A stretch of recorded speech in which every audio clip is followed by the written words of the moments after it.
welcome to Turn the Page, the official podcast of the Syosset Public Library.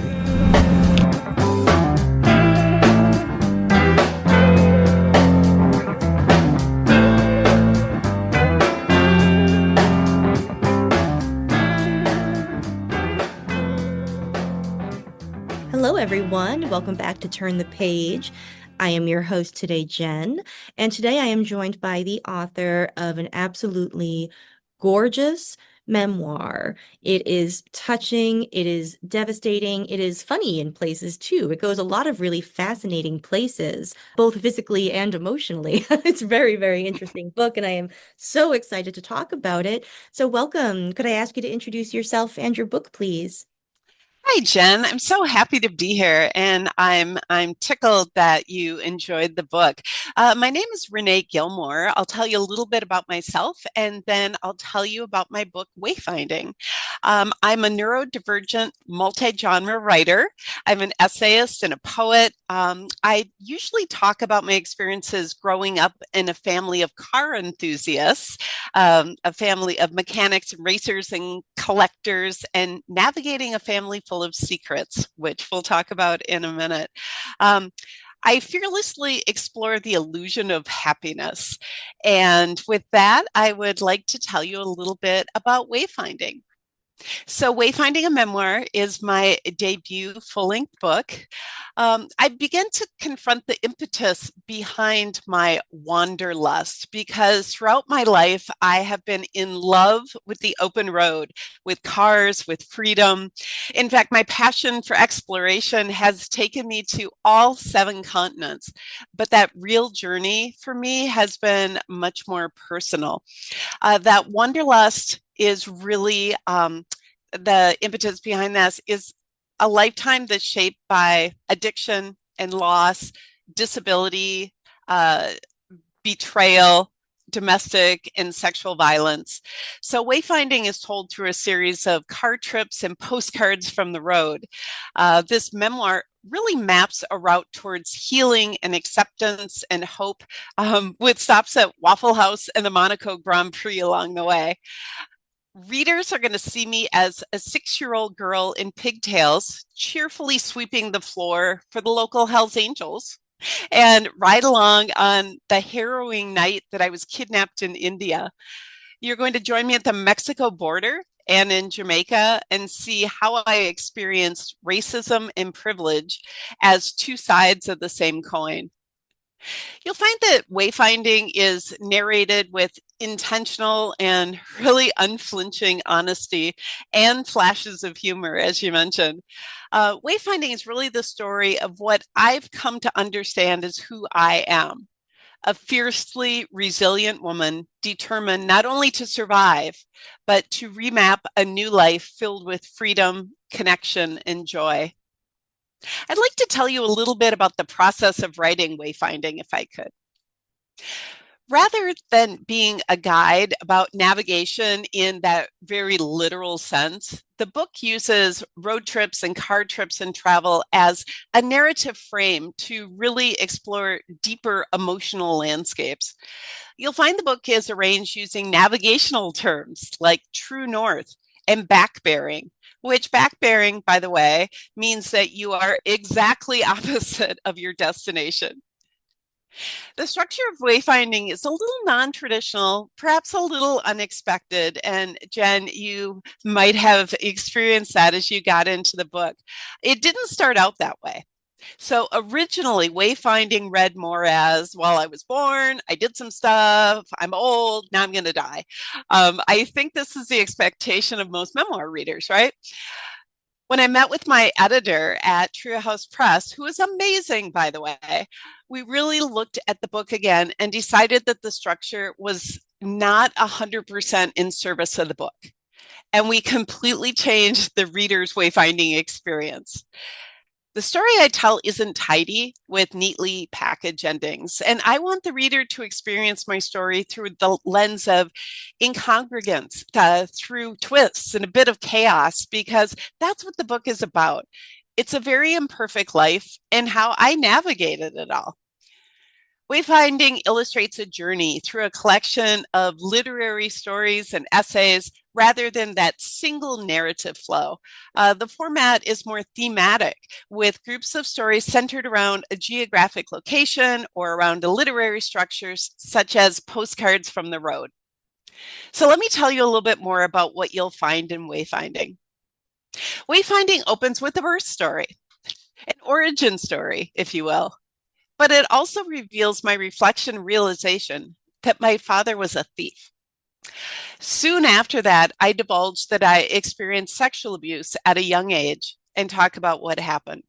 And Jenn, at this point, I do want to point out that there are content warnings in the table of contents for readers who might be triggering by the recounting of these experiences or discussions of domestic violence. I had a lot of trepidation about sharing what happened to me, to being so vulnerable. What would people think?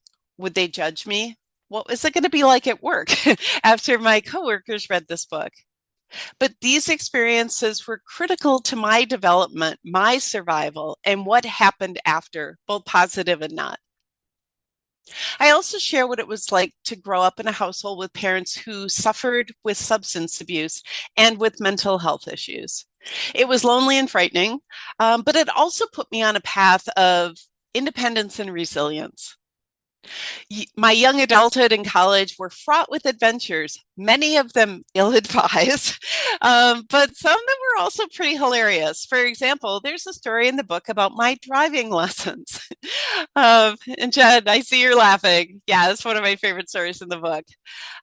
But the cracks in my armor, which was honestly very poorly formed in my childhood, made me a target of predators, even as an adult. And as I say in a Bible story, damage knows damage. Then we come to where I face what I call the messy middle. And Jenn, this is what I see as the crucial section of the book. I was stuck mentally and emotionally. I had experienced so many things, many of them brutal, almost all of them terrifying. But I had simply normalized these experiences. I had survived. I just kept putting one foot in front of the other. I kept going. I had gotten married. I had kids. I had a good job. I didn't fully understand and appreciate that other folks had not lived as I had lived, but I was starting to. Then one day, a chance encounter with a villain from my past changed everything, and I started to let go. I stepped out of that messy middle into becoming. I began to learn and feel connection and hope. I learned to experience joy. I was able to be present, to be healthier, to be a better parent and partner. And Jenn, my goal in writing Wayfinding was this: to help others who were stuck in that messy middle, to give hope and share my experiences and show that there is a way forward. I had a way forward, and that you, dear reader, can find your way. This isn't to say things have been easy or simple, and it would be simply inauthentic for me to say that. My daughter continues to have many, many challenges in her life, which is sometimes intertwined with mine, and our relationship is incredibly complex. And my past, while I would not say it haunts me, because I kind of hate that term and I hate that as a trope, it does still influence me and occasionally rears up at the most annoying times. I have some nightmares, I have flashbacks, but Jenn, I am here and I am whole and I have an attitude of gratitude. That's so lovely, and it is such an inspiring story. And you do go to a lot of extremely vulnerable places where your experiences really resonated with some of mine. It was really very touching and very makes you feel a little bit less alone, to know that other people have experienced similar things and that there is hope of a period of becoming after that messy middle, because I'm not sure what your experience was like, but that messy middle can feel so stagnant and unchanging and forever. It really just becomes, it starts to feel permanent, after a while. So that's extremely, extremely hopeful. So. Yeah, I'm so glad that resonated with you. And I've talked to a number of other readers who have said similar things. And really, I wrote the book that I had needed when I was stuck in the messy middle and I couldn't find that book. So, as difficult as it was and as terrifying as it was, I wrote that book so I could have something for others who may be stuck there, or as you were saying, just feeling really isolated in their experience. Mm.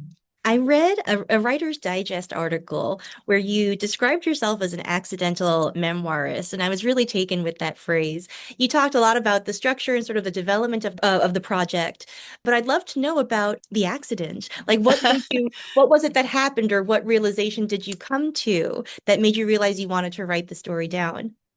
Yeah, that's a great question. And this is one of my favorite things because I did not set out to write a memoir at all. And in fact, I had decided that I wanted to write a poetry chapbook about my father. That was the project. I had structured the project. I had taken time off work. I bought a new keyboard. I was ready to go.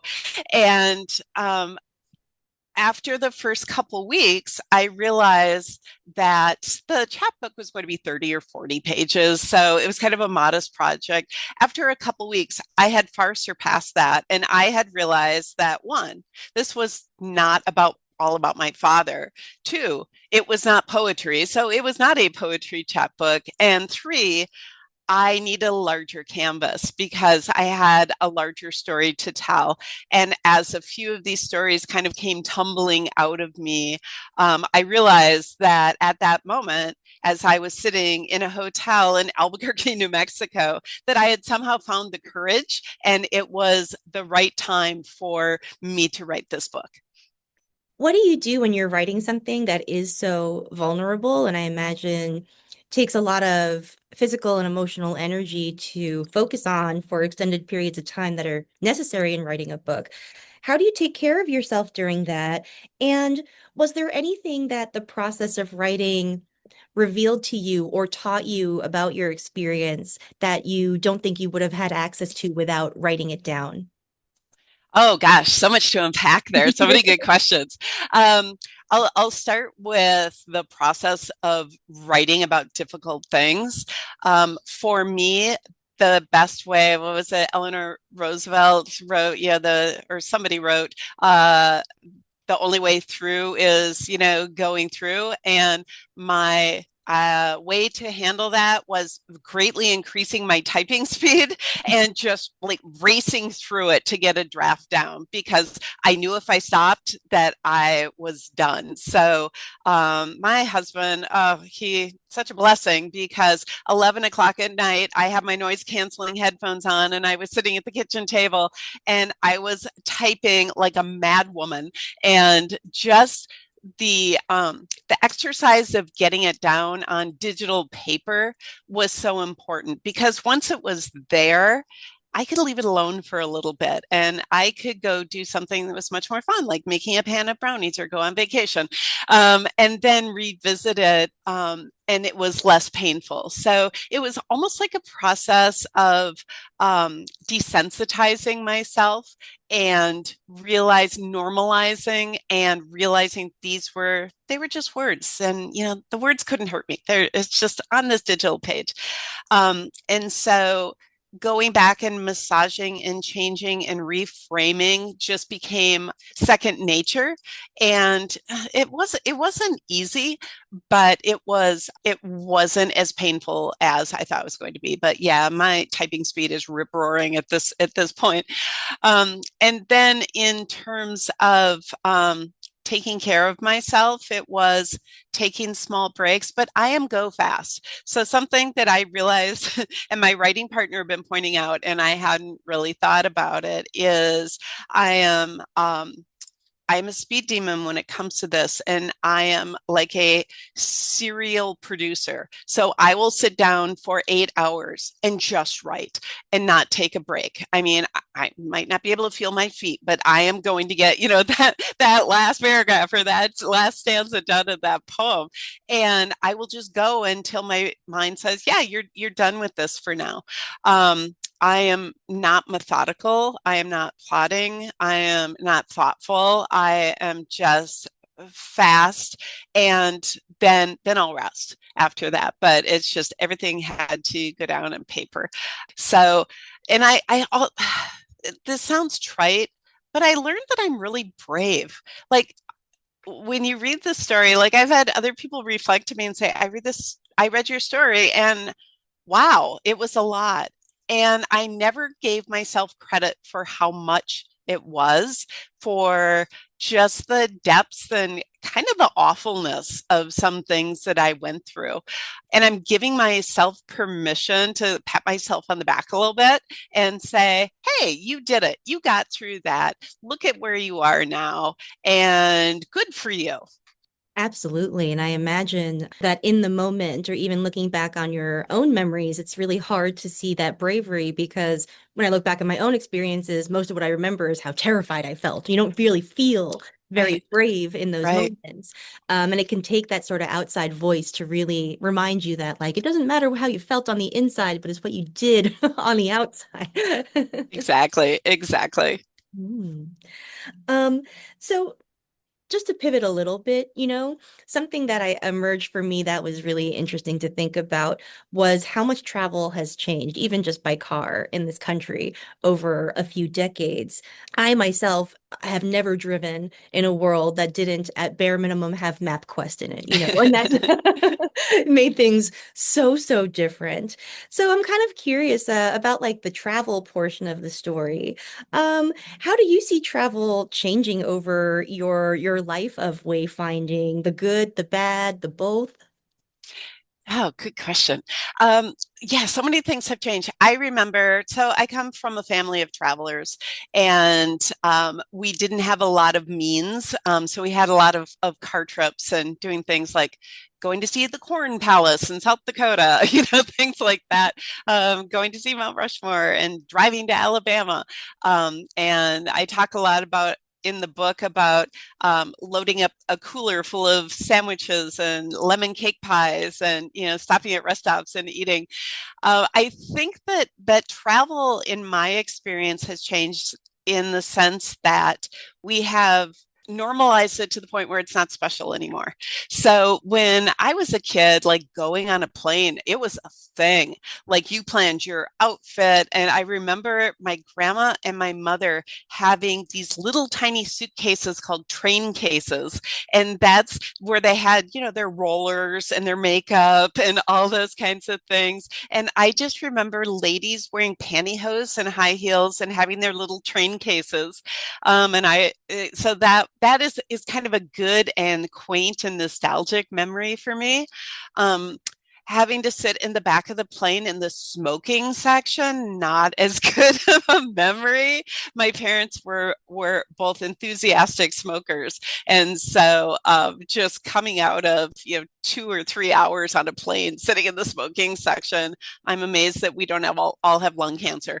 So that was really different. And you talk about MapQuest. It's like my father was an early adopter of the internet, and he loved technology. And in a different time and place, I'm sure that he would be running Google, just because he was so enthusiastic and technical. But his love language to me was not physical hugs and congratulations and that warmth. He didn't really have the ability to share his affection that way, but it was in printing out MapQuest documents. First, it was having the AAA road atlas and a protractor and figuring out how far the rest stop, when I was going to go on a trip, how far the rest stops were and where the gas stations were within a 10-mile radius and mapping those out and giving me the road atlas with the brown vinyl cover on it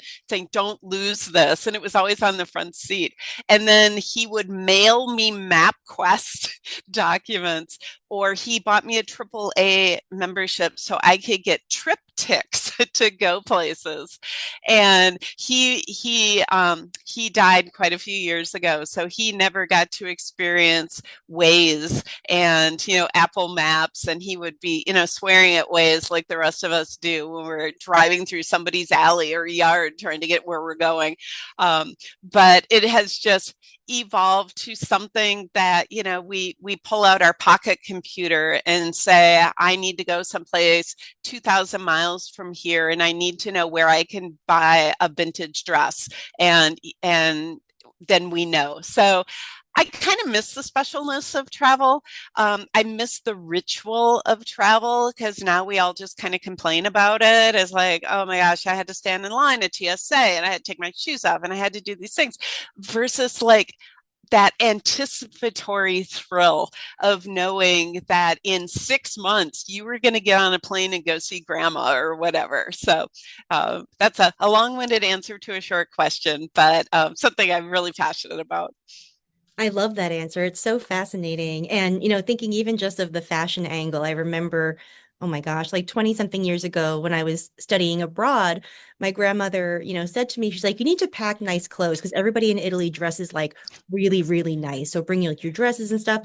And when I got there, everybody was wearing jeans and shirts like the rest of us. And it occurred to me in that moment, I was like, oh, Grammy hasn't been to Italy since 1945. Like, yeah, everybody looked really nice back then. Those little insights of just into how, like, I think the decline in fashion and the uprise of discomfort in travel has definitely been a relation.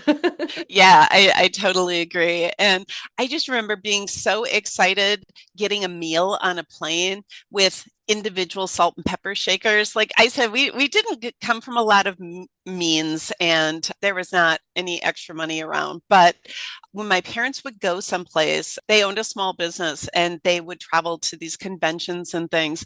And so we didn't have the money to bring us back like fancy souvenirs or whatever, but my favorite thing was the little soaps and the little shampoos and the salt and pepper shakers, and my mom would smooth out the napkins from the airplane and bring those, and the little sugar packets and stuff. Those were just the best. Those are so exciting.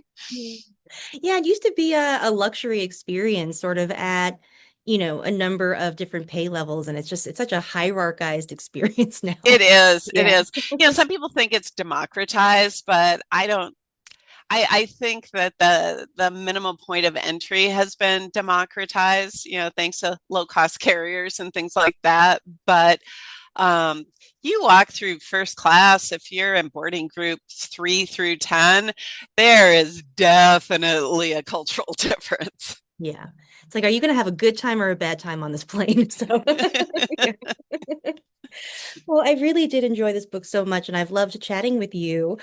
So this book is accompanied by some really interesting, I would say, like appendix content that's on your website. You have a guide and a playlist and lots of photos. What was assembling that like?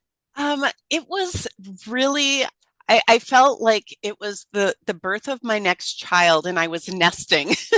So I was creating all the things around the book. So when the book came out, it didn't feel lonely. So my website is reneethewriter.com. And on the website, you're right, I created a playlist. This takes a while to read. My playlist is, forgive me, like, I don't know, 5 hours of playlist. But these are all songs that were meaningful to me as I was either having the life experiences or as I was writing the book. And the playlist kind of closely aligns with the reading experience. So, whether it is Gene Autry, and you'll know it when you're in the playlist and in the book, or whether it is the Pogues in my proto-punk years, it kind of goes along. And there's also on my website, I created a reader's guide. So if you're in a book club and you're looking for some ideas for discussion, I have quite a few questions on there. But the other fun thing that is coming soon is I am creating cocktails to go with the book. So I'm planning in January to have those on there. So a lovely selection of cocktails based on which section in the book you are in. So kind of to really set the vibe for what you're going to experience in that section. I love that. It's like a curated multi-sensory experience for your reading. It's really fascinating. I love that that's all included. Really great. Thank you so much for coming and talking to us. This has been really lovely. Thank you for having me, Jen. And I appreciate your careful reading of the book. And I appreciate all your thoughtful questions today. Oh, thank you. One last thing before we go. Do you think you'll write another book? What is on the horizon for you? So I have realized, Jen, I thought I was going to be the one-hit wonder, but I have learned that much like tattoos, with books, you have to have more than one. Mhm. So I am working on my next project, and I will just tell you it has something to do with obituaries. I have always been fascinated with obituaries, and so you can look for pieces of that project in 2026. That's very exciting, and that sounds fascinating. Well, I look forward to that as well. Thank you again. Thanks so much, Jen. All right, listeners, please check out Wayfinding, a memoir. It's available now as we record. It will be available as you hear this. So please go to your favorite bookstore or library or website. Do you have a bookstore you like to send people to? I like to send people to bookshop.org so we can support our indie booksellers, but it is also available at barnesandnoble.com, amazon.com, or like you said, request it at your local library. Excellent. All right. Thank you again for joining us, and thank you, listeners, for listening. It is now time to close this chapter. We'll see you next time.